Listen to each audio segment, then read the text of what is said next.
Hello, चला आज आपण बनवूया मावा केक. सुपर सॉफ्ट आणि टेस्टी असा मावा केक. तर हा मावा केक बनवण्यासाठी आपल्याला लागणार आहे 1 कप मैदा घेतला आहे मी. आपण आटा पण घेऊ शकतो. आणि 1/4 कप मी इथे तूप घेतला आहे. 1/4 कप खवा घेतला आहे आणि 1/2 कप पिठी साखर घेतली आहे. आणि हे मेजरिंग कप्स आपल्याला याच्यासाठी खूप गरजेचे आहे. आणि बेकिंग सोडा आणि बेकिंग पावडर आणि थोडेसे ड्रायफ्रुट्स लागणार आहे आपल्याला.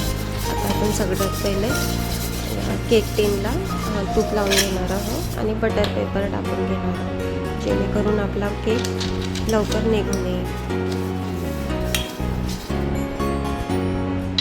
तर सगळ्यात पहिले मी मावा घेतला आहे इथे आणि त्यात पिठी साखर टाकली आहे. 1/2 कप पिठी साखर आणि 1/4 कप मावा आणि त्यात थोडंसं दूध टाकून आपल्याला हे फेटून घ्यायचं आहे. मी त्याच कपात अर्धा कप दूध घेतलं आहे. अजून दूध लागणार आहे आपल्याला थोडं. आता अर्धा कप दूधमधलं आपल्याला अर्ध दूध मी थोडंसं टाकून हे फेटून घेणार आहे.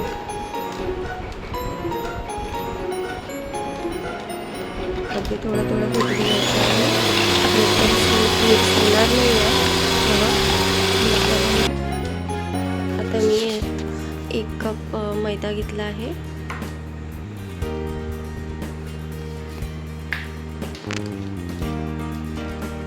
आणि 1 टीस्पून मी बेकिंग सोडा घेणार आहे आणि 1/2 टीस्पून बेकिंग सोडा.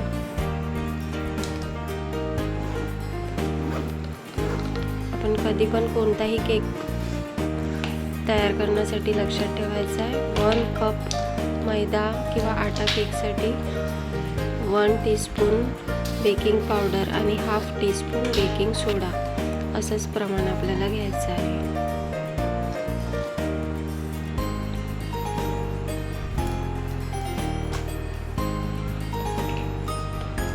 आता हे आपण छान चाळून घेऊया.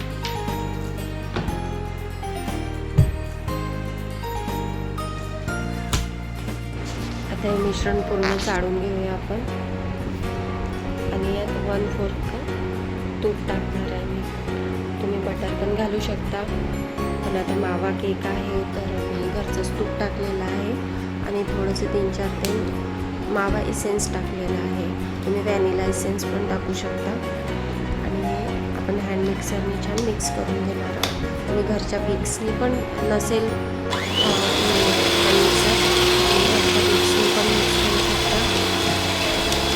आता थोडं दूध टाकून आपल्याला हे मिक्स करून घ्यायचं आहे. मी अर्धा कप दूध घेतलं होतं, थोडंसं टाकून मिक्स केलं होतं. अर्धा कपपेक्षा थोडंसं अजून अर्धा दूध आपल्याला याला लागणार आहे पूर्ण मिक्स होईपर्यंत.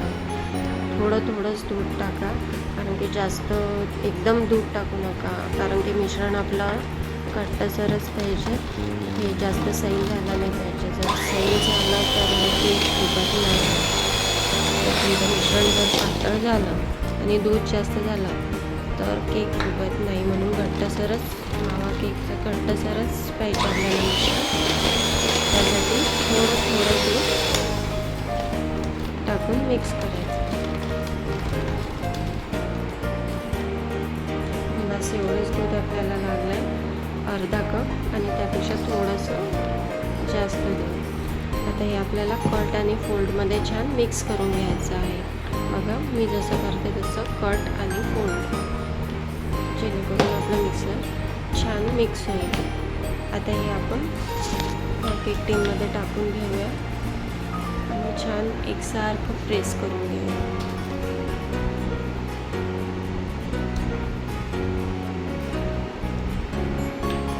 जो कधी तुमचा केक बसतो, फुगत नाही, त्याचं कारण हेच असते की मिश्रण पातळ झालं की तो केक छान फुलत नाही. तो असा बसून जातो आणि स्पंज येत नाही. तर त्यासाठीच असं मिश्रण थोडंसं घट्टच पाहिजे. हे सगळं एकसारखं आपण पसरून घेऊ आणि त्यावर सगळे ड्रायफ्रूट्स टाकून घेऊया. आता मी हा केक गॅसवरच बेक करणार आहे. ओव्हन नाही आहे माझ्याकडे, त्यासाठी मी पहिलेच गॅसवर 5 मिनिट पहिलेच भांडा ठेवला आहे गरम होण्यासाठी आणि 3-4 वेळा असं टॅप करून घेऊया, जेणेकरून सगळं एकसारखं मिश्रण पसरेल आणि एकसारखं स्पंज येईल.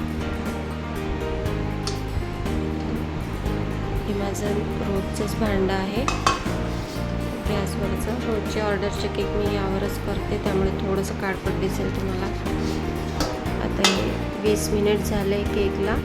आपण चेक करूया केक झाला की नाही. तर थोडासा ओलसर टूथपिक निघाला आहे माझा, तर 5 मिनिट पुन्हा आपण हलवूया.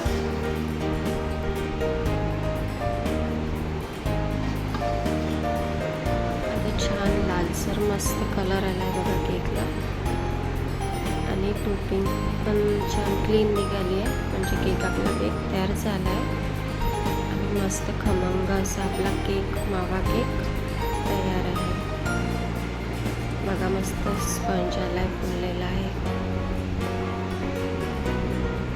आणि याचा सुगंध इतका छान येतो ना. मावा आणि साजूक तूप घरचं आणि ते बेक होते तेव्हा पूर्ण खरखर मस्त मावा केक तयार झाला आहे, म्हणून तुपाचा आणि माव्याचा सुगंध खरखर पसरतो आणि खूप छान सुगंध येतो घरात बघा. मस्त बेक झाला आहे आपला केक. खमंग असा मावा केक आपला तयार आहे. आता आपण कट करून घेऊया.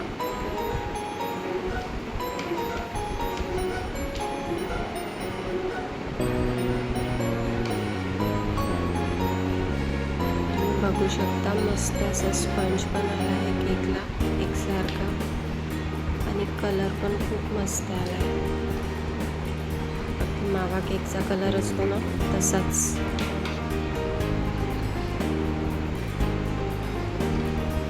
दुसऱ्या दिवशीपर्यंत शिल्लक पण नाही राहत हा केक, असाच संपून जातो ना.